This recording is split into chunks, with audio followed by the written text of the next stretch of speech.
Oi, what's the best game where you get to eat pie? What's the best game where you play a dead guy? Aye? You'll find out in VG247's podcast. Here, what's the best game where you swing from a rope? And what's the best game where you batter the Pope? Assassin's Creed 2. Like I said, you will find out in this your podcast. Hello and welcome to VG247's Best Games Ever podcast, the podcast where we try and find the best game within a really specific category. For example, this week, inspired by the imminent or recent release of Final Fantasy VII Rebirth, we want to find the best game that comes on multiple discs. Joining us today, we've got Connor Macker, Kelsey Rayner, and Alex Donaldson, the Final Fantasy guy, because I imagine that his intrinsic knowledge of multi-disc games is probably absolute. So really interested to see which one he goes for and which one I go for after the game is done, because that's the thing we're doing now. I get a pick once everyone is finished, and everyone else gets to tear it apart like I've been doing to theirs for the past year or so, which is some form of karma. A form of karma that we will be charging for at some point. So enjoy it while it's free. All right, okay. We've got a lot to get through. So, firstly, because Donaldson, I don't think you've been on for a few weeks. Or did I say this to you last time? Well, I mean, it depends on whenever we record. It's always been a while since we've recorded, because usually, I think we're only doing one today, right? But usually, sorry to break the illusion, but we do multiple at once. Yeah. And I've obviously, for the last 2.5 weeks, been in the review minds for Final Fantasy VII Rebirth, which is 2 discs and 150 gigabytes. It's very big, and my completed save file is 109 hours. Okay. Something like that. It's a very long game. It's been a very brutal review period, not helped by the fact that for some reason, inside baseball, but for some reason, European copies of the game were sent out a full week after the Americans got it, so we were playing hardcore catch-up. Thanks for that, guys. It's not fair. It's just, I mean, it is what it is. You can't complain too much because they're giving you free and early access to the game. I mean, yeah. But when you end up with these regional discrepancies, it can be really frustrating, and it can affect the quality of your reviews because you don't have as much time for stuff to settle. So, but that gripe aside, so I really grounded out, and it was one of those where I was going to bed at 2 a.m., 3 a.m. every night, which probably to younger people without children doesn't sound like that big a deal, because when I was Kelsey and Connor's age, I would regularly do that for reviews and it would be no issue. But now, with wife and puppies and children, if you don't finish till 2 a.m., you do still get up at 7. Yeah.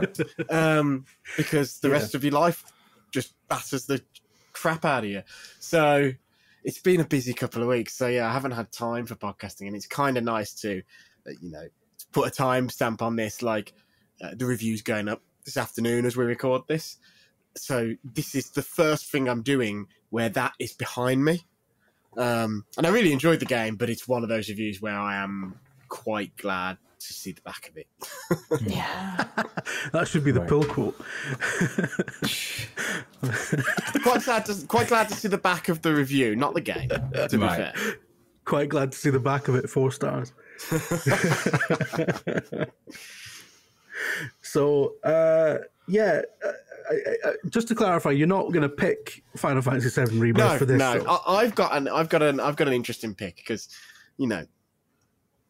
this podcast is not. It's not for real opinions, is it? It's not absolute. Right. If I was actually picking the best game that's on multiple discs, it probably would be one of those classic PS1 era. You've sort of got Resident Evil 2, and you got Final Fantasy 7, 8, and 9. Right. My mind also wandered to a lot of PC games that shipped on 2 discs. Like, I immediately thought of Command and Conquer and stuff like that. And then, but then I thought about it a bit more, and I was like, I know exactly what I want to pick. Actually, have I got it? Have I? There it is. I'm pretty sure I can see my pick on that shelf as well. Right. Nice. Now, this didn't actually ship on multiple discs on all platforms, to be fair. Okay. So I've got the PS2 version, which did ship on 1 disc, but my pick is Enter the Matrix. Oh, wow.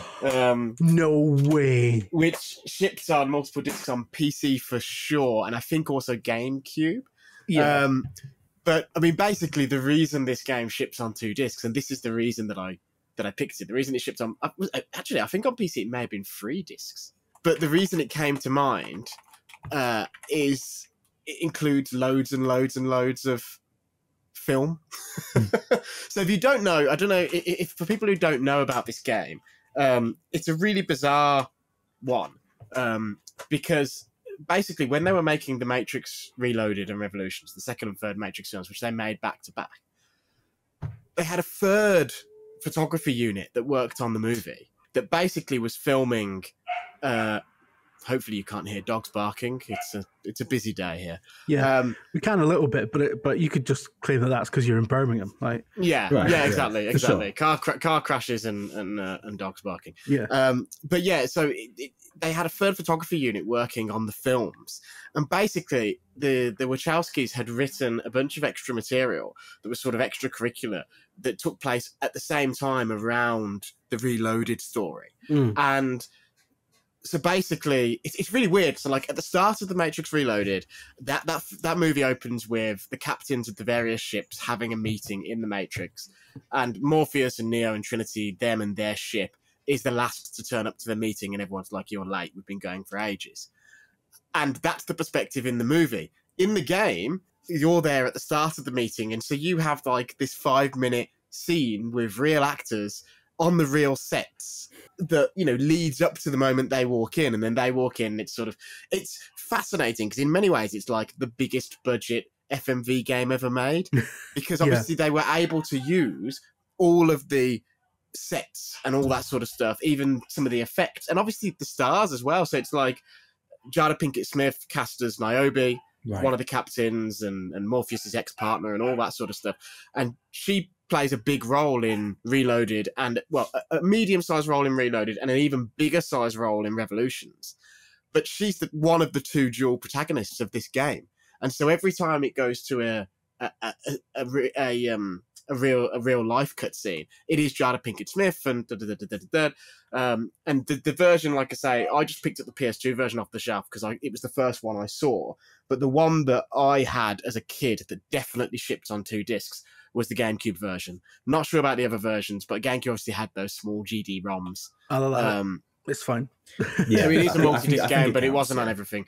But it just depended on the disc size. But yeah, I just love that basically the only reason that is a video game where the video game part easily fits on 1 disc, but because they were shipping this DVD quality cinematic stuff on the disc as well, and it's not like it's an extra, it's tied in, it's webbed into the game. And actually in some ways the story of Reloaded in particular does make sense in the film, but it doesn't make 1,000% sense actually unless you play the game. And you sort of, like, again, a really good example is they have the car chase down the freeway, which in my opinion is probably the best car chase in cinematic history. It's all the Blues Brothers, right? And and they have that chase down the highway, and at the very end Niobe turns up out of nowhere and rescues Morpheus. And obviously in the game you play the moments of her finding out they're in danger, her getting on the freeway herself and trying to catch up. So there's a driving stage, leads up to that moment, and then a level ends, and you sort of see that happen from her perspective. It's so good, and it's so cool, and it's so unique, and it's astonishing to me that no one has made an attempt to do something like this again. So it's sort of like, you know, you think about Star Wars, right? And you think about Disney's built some standing sets for things like Mandalorian and Ahsoka, and they've obviously got all their volume stuff, and in volume they've got all the backgrounds that they can just project for certain scenes, certain planets, whatever. And it's sort of astonishing to me that no one's gone, you know what we should actually do is film a bunch of of live action cutscenes and make use of their sets. I think part of it is because games now have obviously got so much more, the level of fidelity has risen so much. Right. You know, the level of fidelity has gone up so much that there's an argument that you don't actually need to do real-time stuff. Like there's a Command & Conquer spiritual successor on Steam. It's not out yet, but it had a demo out, and I forget what it's called now. Really quite nice though. But that the cutscenes in that are totally the Command and Conquer cutscenes, but they've done them all in engine because the facial animation and stuff is so good. But part of me is like, I want that campiness on a set that looks like it's from 80s Star Trek that's wobbling and is a bit crap. Yeah. And, you know, Reloaded is that, but it isn't that because, like I say, it was all done to literal Hollywood quality.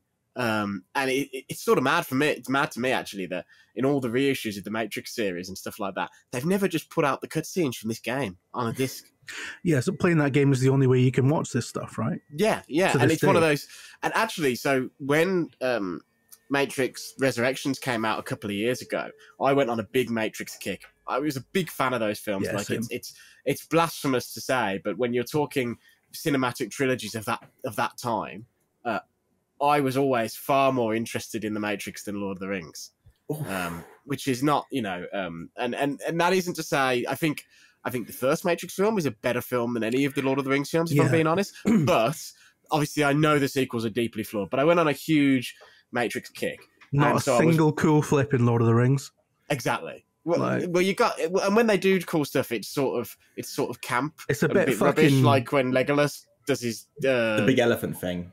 Yeah, I'm thinking about. I don't know if that's Lord of the Rings or Hobbit when he like does a skateboard grind down a banister or whatever. When Lord of the Rings did cool stuff, it was still a bit Radio 4, wasn't it?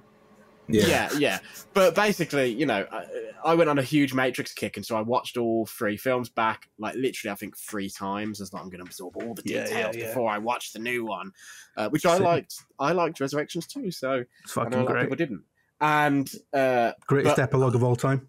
This is a game that is not like readily available anymore. So it was like, I've got to go to one of the abandonware sites and download the disc rips and install the PC version in order to see these scenes and play this game. Right? But the game bit is, I'm not going to pretend like it's Game of the Year material, but it's a good, fun, third-person action game with the Matrix slow-mo and the stuff you want. And a lot of games from that era really do not hold up, and I think it holds up just fine. So yeah, I mean, Enter the Matrix, like I say, only multiple. Well, I don't know. I'm not sure about PC, but definitely on GameCube. I checked that before I came on. I found a secondhand copy on eBay and was like, yep, there was a black disc and a silver disc, and you had to change discs halfway through. Makes sense. Makes a lot of sense. Yeah. Enter Nice. the Matrix. Yeah, that's a good pick. That is a good. I was not expecting that. No, it's a sick pick. Like, especially because like the reason it's 2 discs is that's the thing I love about it, because it's a Wachowski thing as well. It's just like every aspect of this production is over the top. Well, they love video games as well, and you can tell that they love video games and they wanted to do their Matrix video game right. And I think the example that people talk about now when they talk about that is they talk about the Path of Neo game, which was the game that just sort of recreated the films, and those were all in-engine cutscenes. Yeah. But obviously they do a very interesting, fun, silly thing at the end of that game, which is quite famous now. Yeah. But I actually think the better example of how you can see how they love video games is in the sheer nature of what Enter the Matrix is. Putting so much effort into like having like film footage in that game is really wild. Especially, you mentioned Star Wars. When you consider like the equivalent that came to mind of Star Wars was the Fortnite thing, where the Emperor says a message to the galaxy in one season of Fortnite, and then he goes away, and that's just like gone forever. And that's kind of like a cheap whatever quote. But like having all that actual film footage, have it like interlinked with the film, kind of proves that they must care about the medium in some degree, right? Yeah, that's cool. Well, they wanted video games to be actually a part of their story as opposed to here's a thing off to the side. Enter the Matrix is canon, right? And like it's actually canon. And like even the Matrix Online was considered to be like the actual official canon extension of the story. I'm not sure that Resurrections actually counted any of it. You know what? It actually sort of leaves it vaguely open in the sense that the big thing that happens. It doesn't tell you how Morpheus died, right? Well, the big thing that happens in the Matrix Online is that Morpheus dies, right? That's the big thing, and then the truth sort of breaks down, and both those things do happen. In the Matrix Online. I've just looked. It's over an hour of cutscenes, so it's an hour and 16 minutes. So it's a good, 50% of Reloaded the film. It's pretty much Matrix 1.5. And they sort of do the thing of, they clearly didn't have access to everyone all the time, but they sort of make sure it's like, right, we can get Hugo Weaving for like an afternoon, so we'll get our Hugo Weaving scene for the video game here. But then it's like, oh, the twins who weren't particularly famous people who played the Ghost guys. It's like, oh yeah, we can get them for quite a long time, so they'll be quite significant antagonists for the game and stuff like that. Those guys, the only thing I ever saw them in other than The Matrix was world famous for dicking around. Do you remember that Scottish Jackass? It was like a bunch of guys in Fife who would like hurt themselves to get on telly. No, I've never heard of that. But it's perfect. I need to see it. It was launched. Yeah, it's called World Famous for Dicking Around. It was on like Bravo or Men and Motors or something, and it was like. They were like the fucking Blazing Squad. There was like fucking 15 of them, these guys in this shitty little town in Fife, and it was like this is the British Jackass. These guys are gonna make it, and then Dirty Sanchez launched like 2 weeks later and completely pulled the rug out from under them. None of those guys are famous anymore. So were they on that before Matrix or after Matrix? Please say before the Matrix. After. That's a bit sad. It was definitely after because they were like, they were plucked from obscurity, and then put immediately. Do you remember back the rumor into that they were the two guys from Bros? No. There was a rumor that they were the Bros twins, and everyone was like, "Fuck off!" And it was purely based on the fact that one of them is now an actor. When I was young, I thought they were from Korn, the band. But that's clearly not true. Not Korn the Mint. Right, okay. One last thing I want to say that I love about this, by the way, is that at that time there were loads of people. The Matrix was really cool, right? So loads of celebrities wanted to be in the Matrix, and they gave a lot of celebrities like crappy cameos in Reloaded. But a lot of them actually have roles and line reads in Enter the Matrix. You've got like there's boxers and NFL players and people like that who are playing Matrix guys who they gave a trench coat and sunglasses. And a lot of those guys they're just standing in the background in the film, but they get their moment to do some really ropey acting in the video game, which I appreciate a great deal. Fantastic. I love it. That's amazing. That's they had their little moment in the sun. Okay, cool. Right, who do I want to hear from next? I actually know what you guys have picked. So, Kelsey, what have you picked? Okay, so I have gone for a game that I'm technically still playing. So please don't completely spoil the ending for me. I know what happens, but I don't know the finer details. And I also think it's the game that might have inspired our pilot episode for this podcast. Oh, if I remember correctly. You are and that is correct. Red Dead Redemption 2. So I've been playing this at the moment because I'm obviously doing a big guides overhaul for the website, and I'm currently on the epilogue, and I've just been blown away by it, and I wanted a good excuse to talk about it, and this is exactly that. Obviously, the main thing about Red Dead Redemption 2, which has had me so hooked, is its story and its characters. It's just, it's emotional, it's intense, it's honestly quite miserable, but there's no denying that it is thoroughly entertaining. And these characters, Dutch, Arthur, obviously, John, all of them, like, you will love them, you'll loathe them, and ultimately, like, you'll mourn them in a way and what they could have been. And that is the thing that's kind of got me gripped most. It's what is going to happen to these people at the turn of the century when the Wild West is sort of coming to the end. How are these people being affected? How are they dealing with it? And then on top of that, something that I found very fascinating about it is how much it's kind of educated me in a way, or at least inspired me to go and educate myself. I've noticed as I've been playing that obviously a lot of this is based on real life historical events, even the stranger missions and side quests, which are things to do with like finding UFOs or finding vampires and witchcraft and stuff like that. All these little things that might seem out of place that actually, when you look back at history in the late 1800s, they're not out of place whatsoever. These were very big concerns and interests for people at the time. And it's that and how it all comes together to make this world that is so thorough and so lived in that has just really, really blown me away. And the amount of times where it's like I've gone off and Googled something that I've run into because I want to see what the actual historical impact of that was and how the historical events really played out. Stuff like the invention of the electric chair and things like that. There's side quests about that, and it's just so deeply interesting beyond the emotional main story, which is obviously what everyone goes to Red Dead for. And that's it. There's just so much to it that I found myself both overwhelmed and so impressed by this experience. And obviously it is slow. It is very cinematic. At times I kind of feel like and wish I was watching a Western movie more so than playing the game, because driving around, riding on that horse for ages can become so tiresome. But at the same time, I think that works in the game's favor. I think that's kind of how you're supposed to feel. And it's phenomenal. It's absolutely phenomenal. Yeah, and you kind of feel like you kind of feel the sore joints at some point, right? Like, yeah, especially obviously like spoilers in case anyone hasn't already played it. Obviously, Arthur gets ill in the later half of the game, and especially then, it's kind of like I feel fatigued in a way. But it's from like obviously how long the game is at times, especially those long traveling segments. But it's also like you really do get into this character in Arthur and what he's all about. And obviously you get to determine what he's all about. Is he a big bad guy, or is he actually going to be an honourable bloke around the Wild West? And how people treat him really comes out as a result of that. And I found that very fascinating as well.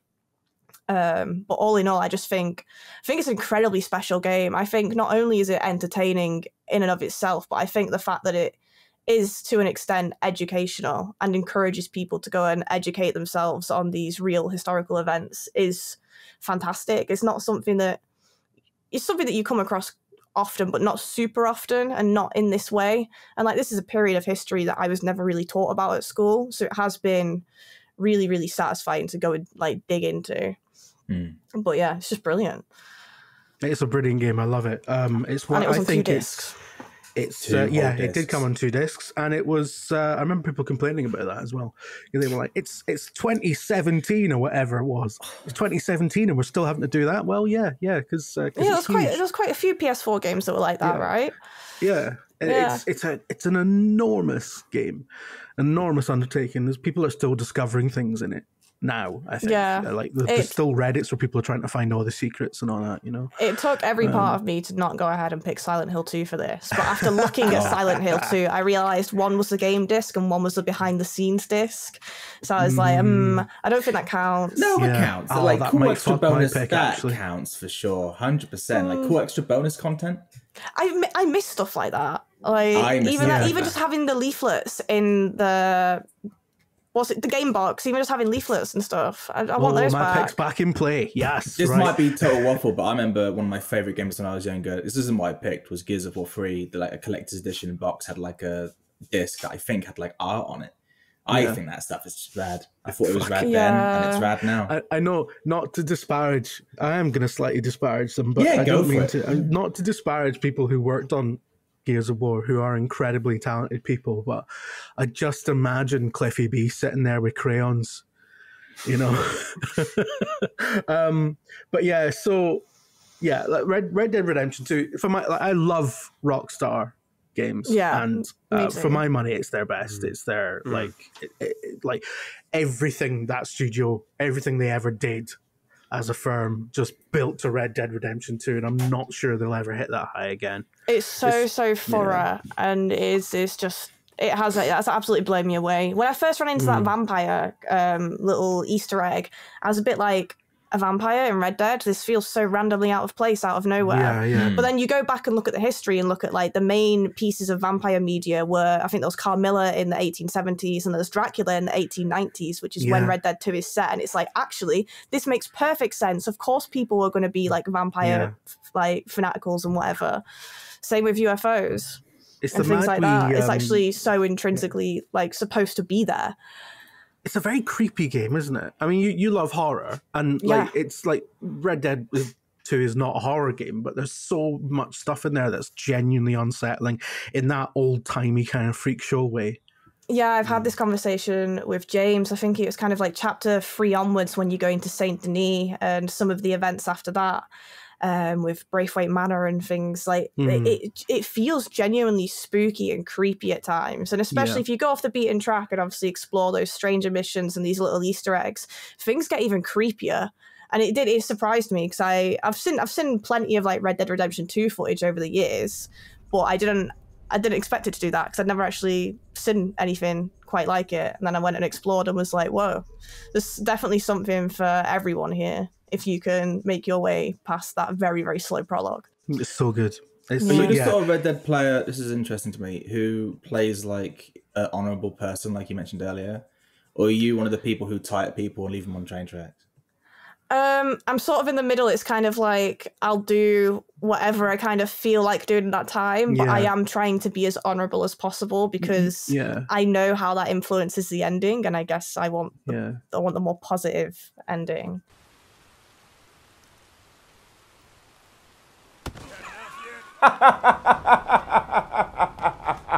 This game. You want to have a good Arthur, but also tie people up and leave them on a train track. Already now, as I'm at the epilogue, a part of me is like, I kind of want to go back and play this whilst being the shittiest person I can possibly be. Yeah. So, and then there we go. In terms of like the kind of game that is, that just that open world sort of GTA clone, it's unassailable. All right, okay. Let's move on. Connor, what have you got? You know, two good picks. It's usually at this point in the podcast I would try and make fun of the other picks, but it's been a really good selection. Can I just say as well, before you get properly into it, when we said what the topic was, Connor was immediately in my DMs going, I need to give you this before Donaldson picks it. Yeah. It is. I mean, it's a fantastic game, but before I get into it, Tom isn't here, sadly. So I thought I would take up the mantle of the storyteller this time around. And this time it isn't a story from like years ago about like Audi or whatever. This is a story that happened this Monday.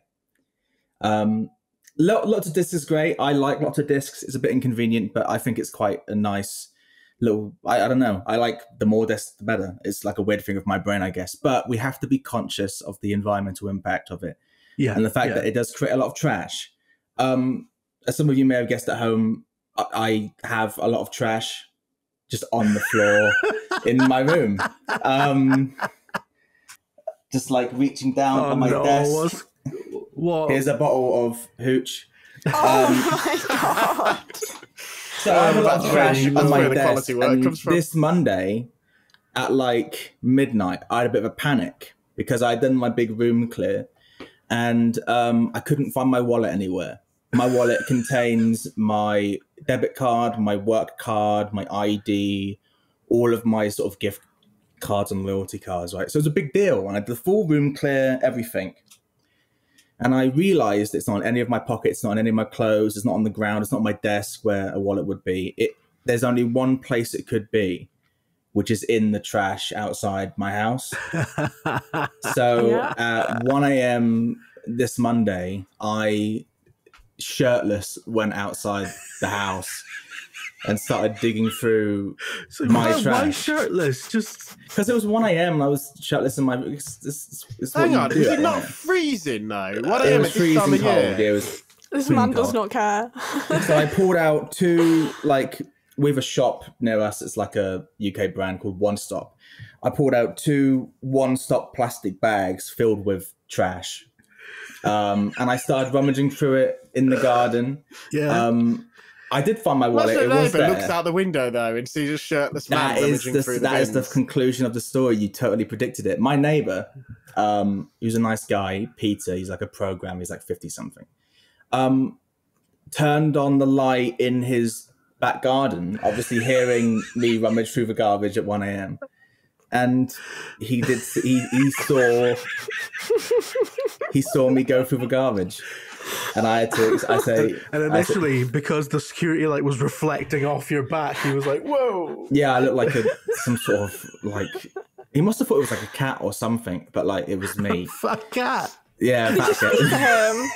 That's all. Yeah, so I said, sorry, I woke you up. And he said, no, I wondered if it was like something going through my garbage. I said, no, it was me. Going through my own rubbish. Don't worry about it. Your own garbage. It was my own rubbish. So I found my wallet. I washed it off. Great. But it made me, among all the deeply sort of like distressing, embarrassing thoughts going through my head, it did make me appreciate the sheer amount of rubbish we go through. And with this podcast topic, I was like, we have to pick the game with the most discs possible, surely, to kind of reflect this sort of topic and the sort of the spirit of what I was feeling at the time, which is why my pick is Lost Odyssey. Yeah, I did think about this one. A game, a fantastic RPG. Yeah. One of the best, not Final Fantasy of all time. Anytime I see it on Twitter, it's a retweet on site. It's fantastic. I think it's on sale on Xbox now for like £3.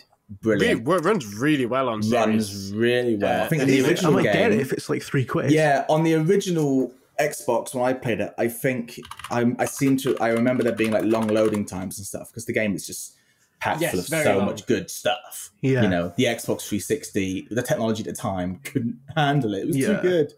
Now it's amazing. I'm pretty sure when Lost Odyssey came out, you didn't have the install every game option as well. So no, you got to certain points and you had to eject your disc and you had to put the second disc back in. It had 4 discs on it and each disc had a face of a character on it and it was great. Lost Odyssey is a really emotional, fantastic RPG. It's got a great battle system where you got to sort of like time when a ring kind of closes up. At a certain point, it's like a quick time event kind of, but you get bonus damage if you match it. Story, fantastic, especially as I've gotten older and I appreciate what it is like to forget things, including family members. The story of Lost Odyssey is, amazing. Amazing cast of characters. The English voice acting is astounding. The soundtrack, turbo good. Constant bangers all the time, amazing battle theme. It's just dope. And I think like for 4 discs, you can't get much better. Bonus story. When I was a teenager and had my 360, I had a 360 arcade, which was crap. But I had it for so long that I dodged the red disc, like the red ring of death issue. But I had it for so long that the disc drive stopped working. So I had to like hack at it with screwdrivers and like manually pull the disk drive open and then close it shut, which worked for a while. But it did eventually mean that I could no longer play my favorite games at the time, which were Lost Odyssey and Dead Space 2 came on 2 discs as well. That was going to be my backup game. I actually that's so you. Lost Odyssey is a game that I've had throughout my life. Has been in my mind throughout many difficult moments, be it force opening my Xbox 360 or rummaging through garbage. And I think that like it's a fantastic game on the most discs. So 4 isn't that many though. 4 is only the same number as discs. I thought you were going to find a game that came on like 12 discs or something like that. 7-2. I can remember a few of them. Is there a game that came on 12 discs? Yeah, 100%. There must be some sort of like. I suppose. I think I could never get. I feel like EverQuest was like 10 or 12 CDs. EverQuest 2, 10 CDs. Black Dahlia with 8 CDs. I played that. Speaking of Black Dahlia, I'm surprised that nobody has brought up Ripper starring Christopher Walken, the classic FMV game that came on 6 CDs. I fucking played Omicron, bro. So good. It was terrible, but it was great. Griffin came on 5 discs. Wow. With regards to Lost Odyssey, I want to say the thing that I associate Lost Odyssey with when it comes to coming on multiple discs is the Western version came in a bullshit box where rather than have like a book style thing with the multiple discs, you would just have 4 discs on one giant spindle. One big spindle. So the discs were touching each other. And I remember very vividly, I got sent a review copy of that game because I'm that old, and that came like that. And I ordered the Asian copy because the Asian copy was the only one that came like that. Oh, nice. That's interesting. It was the only one that came properly. Because I remember when I bought Lost Odyssey, we went on like a seaside like little mini holiday with a family, and I used to buy old games like that were like cheap from Game or whatever, or Game Station, for like £2 or £3 or whatever, like cheap stuff. And I remember buying Lost Odyssey, and we had to almost immediately take it to like disc repair because it was a pre-owned copy. It was pre-owned Lost Odyssey, which means the discs that were at the top of the pile were scratched to pieces. I love the idea that Lost Odyssey was essentially like retail copies of Lost Odyssey were like one use, one playthrough, and then it self-destructs. these are really good picks. And now I've got to pick one. So we've got 3 like pretty incredible multi-disc games actually. My job has been made incredibly hard by this. Right, first of all, Connor. Lost Odyssey, is it not a bit long-winded? I mean, no, not as compared to like... How long is Lost Odyssey? Your answer is... I think it's like 90, 100 hours. Like, it's an RPG, it's a long RPG, and it's like bonus extra stuff you can do. But like, it's not as long as Red Dead Redemption 2, you know, which is, and no disrespect, the most boring game I've ever played in my entire life. I think it is longer than Red Dead Redemption 2. Didn't you describe Red Dead Redemption 2 as like tiring? And yeah, like, it is a little bit tiring. It made you feel like old cowboy with what did he have like on the brink of death? Tuberculosis. You're supposed to feel like that. You know, you really need to step into Arthur Morgan's shoes, but Arthur Morgan, Red Dead Redemption 2, if you do the story and no side quests, is between 50 to 60 hours. I think I'm on the epilogue now and I'm on about 62 hours. Just like thinking of your life choices as you stare wistfully at a realistic depiction of a horse's cock and balls. Like, I do love how a lot of that game is just like people telling Arthur to do some really shitty stuff, and it's him just Dutch going, I have a plan, loyalty, and it's like, please stop, please shut up. It's like, sounds a lot of fun. Arthur, you have to go and be really horrible to someone, and he's like, yeah, guess you're right, and he's really sad about it, but he does it anyway. That's part of the fun, yeah. And then he dies, and it's good. But yeah, so, oh shit, I'm not supposed to say that. No, I know that. Wow. Okay. You can't, it's been 6 years since the game released. You can't avoid the fact that Arthur Morgan dies. I can't believe Jim spoiled it. I spoiled it for everyone. I'm leaving it in, fuck it, why not? Game shit anyway, who cares? Listen, it's not a shit game. It's one of the greatest of all time. Enter the Matrix, you know, I really love, I love your reasons for its multi-diskiness being why it's your pick, but it's proper 6 out of 10 though, isn't it, as a game? I think it's more like a high 5 7. out of 10. a high 7. It's a high 7. Yeah, it's decent. I mean, okay. I've actually replayed it quite recently. I mean, Path of Neo's better, but compared to some of the licensed shit that got put out then, it is a perfectly serviceable sort of, you know, it's sort of what was that game called? Stranglehold. Sort of that before, it was Stranglehold before they did Stranglehold, in a way. Yeah. Makes sense. Rest in peace, Shiny Entertainment. Well, speaking of 360s, I always remember Stranglehold as the game I was playing when I got my first Red Ring of Death. It was not the Hong Kong bit, and it just killed it. So, the Kowloon bit, sorry. Yeah, anyway, alright, okay. I am going to go with... I don't know if people are going to be upset with me in the comments or whatever, but I'm going to go with Red Dead because I just think it's just I've already described it as unassailable. I just think it's that good. But it's so saleable. It's winning my first podcast of the year. Let's go. I mean, congratulations. This isn't your fault, Kels, but like, it's just the most, like, I guess you and every other middling, like, internet commentary douchebag. Connor's about to go and dig through his rubbish again. Yeah.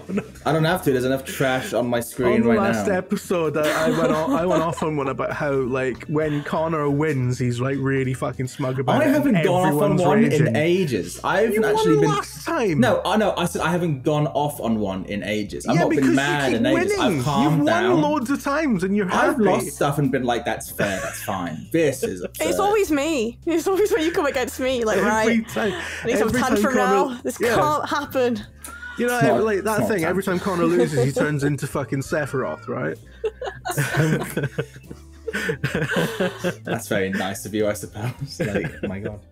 I mean, hey, I guess if you like movies, it's that is one of the best movies. Donaldson is like tired of winning at this point, so you know this is like a relatively new experience. It is hard work. He's just picking cool games he thinks is kind of neat. He's like, if I win, I win, whatever. Yeah, because he's got a lead that like it's going to take us 20 years of doing this podcast for anyone to match. So, right, okay, all right.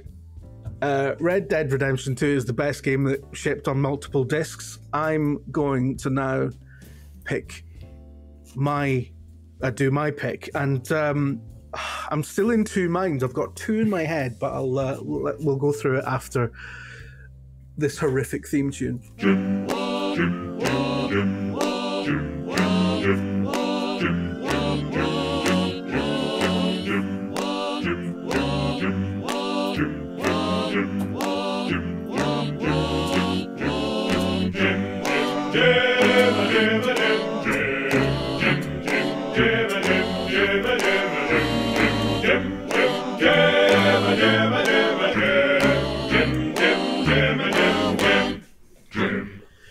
I wasn't as insufferable this time. I think because I haven't heard it in a while. Yeah, you know.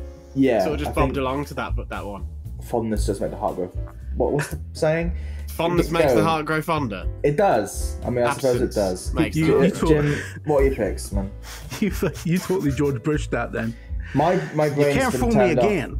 To be fair to George Bush, right? To be fair to George Bush, that's a sentence that should never be said. Yeah, but in that particular instance, people like to say that clip is him just being boundlessly thick. But what it actually is him actually being quite clever, because it's a politician going, I cannot. He gets halfway through saying that and thinks, I cannot be caught on camera saying the word shame on me. Yeah. Especially when you've just prosecuted an illegal war. So, so you get fool me once, shame on you. Fool me twice, a fooled man can't get fooled again. Yeah, he styled it out. I respect it. He styled it out, and then all was forgiven because he did some shitty paintings. Yeah, do you know what, Donaldson? You've actually turned me around on George Bush. He's like, I'm a Republican now. Yeah. All right, okay. It boggles my mind that how fucked everything is that people regard him as a centrist now. But anyway, let's not get into that. Right. I had two picks in mind for this. Right. I'm gonna go. I'll tell you what, the one I'm not gonna go with first, which was Oblivion Game of the Year edition, which is slightly cheating. Is that the one that comes with BioShock as well? No, that's it's just the one that comes with Shivering Isles, Knights of the Nine, and all the other DLC we did, including Horse Armor. Did Shivering Isles ever ship on a disc? Yes. I feel like I have a memory of buying Shivering Isles on a disc. It definitely shipped on a disc. I don't have it on my shelf looking behind me, so I'm like, I could have sworn it shipped on its own disc. Obviously, it wasn't standalone, but... Yeah. No, it wasn't standalone, but I'm pretty sure you could buy it on a disc.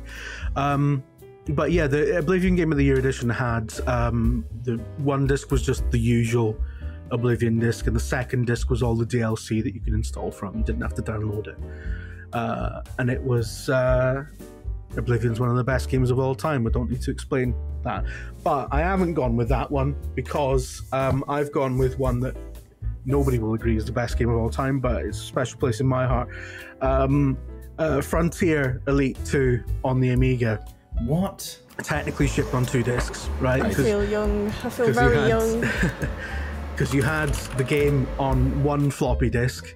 Now it's not just optical discs, right? We called those discs as well back in the day, right? It shipped on one floppy disk, but it also included a second data disk, which had loads of saves and scenarios and stuff. And I'm counting that as shipping on multiple discs, right?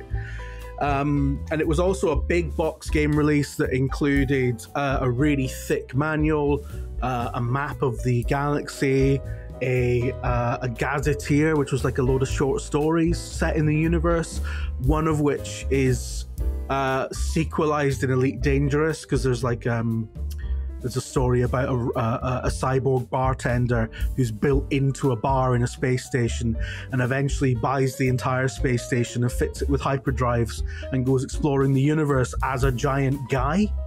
And he's in Elite Dangerous. You can go and find him and dock with him and stuff, and it's wonderful, it's brilliant. But this game, Connor, you're a disgrace, Connor. I caught that. Oh fucking hell! I just realised what.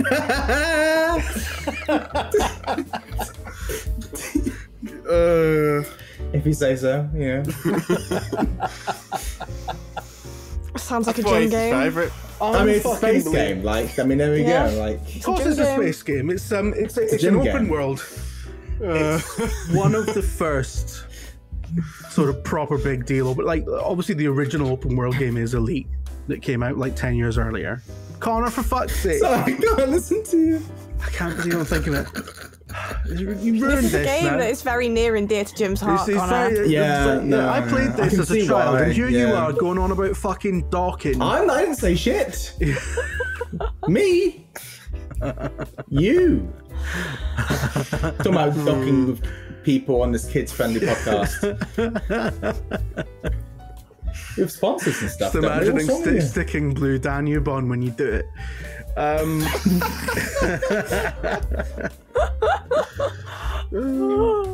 Fucking hell. Well, you've ruined that. I've not ruined anything. Space game. Yeah. Basically the Morrowind of its day. The Starfield of its day. What does that mean? What does that mean?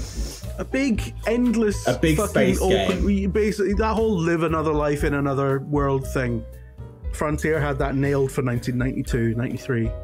Yeah. And I got obsessed with it as a child. It was the first video game I properly got obsessed with, and it kind of informs like all the games I'm into now. Really, like you can totally look at like, well, why are you into Elder Scrolls? Well, look at Frontier. Fucking, you're just cutting about. I mean, you can never get off the ship in Frontier, but you know. Yeah. Jim's definition of a good game: you get to cut about. Yeah, that's it. Cut about in space. It's like, are there any better games than ones you get cut about in? That's why I like, we really enjoyed playing Helldivers 2 the other day, and my favourite bit were like, well, you can pick a planet to fly to. Fuck me, this is great. So Frontier Elite 2 would be my favourite game that came out on multiple discs, but that's ever so slightly cheating as well. But apart from that, Oblivion is also Oblivion Game of the Year edition, but you have to specify Game of the Year edition because it absolutely did not come on multiple discs otherwise. But there we go. I think that's a great the three amazing picks. Actually, I genuinely struggled with that one, but I just find Red Dead Redemption 2 if you compare Red Dead Redemption 2 with most things, it comes out on top, including Red Dead Redemption 1, which... joking aside, it's like staggeringly made. It's just absurdly big and absurdly detailed and absurdly good. Rockstar are very good at what they do. It is, and it is like very specifically like, it's one of those games as well, you're like, no other studio could have done that. It's just so, it's extremely them. Well, I remember as well a lot of skepticism when it was announced about, well, maybe not like in like popular discourse, but sort of among friends of mine and stuff. There was a lot of skepticism about whether or not is it even the same Rockstar anymore? Can it possibly be as good as the first one? Which I think at that point a lot of people considered their best game, maybe alongside GT4. Right. Probably the Sude's choice for favourite Rockstar game. Well, and it absolutely blows the first game away, which is insane because the first game is still like up there. But it does everything that the first game does but better, which is like, perfect video game sequel, right? So yeah, wonderful. Thank you very much for that, guys. Thank you very much for listening. If you would like to leave us a 5-star review on the podcast app of your choice, please do. And leave us a comment. Tell us what you would have picked, and we'll no read it. Or leave a comment having a weird like rant about Tom telling a story, because we'll definitely read that. We read them all. All the comments will be about docking this week now. Yeah, I want to see ample comments about Jim's childhood infatuation. There's a lot of stuff. I don't quite understand Tom's job, but there's a lot of stuff he has to put in reports that go to his bosses.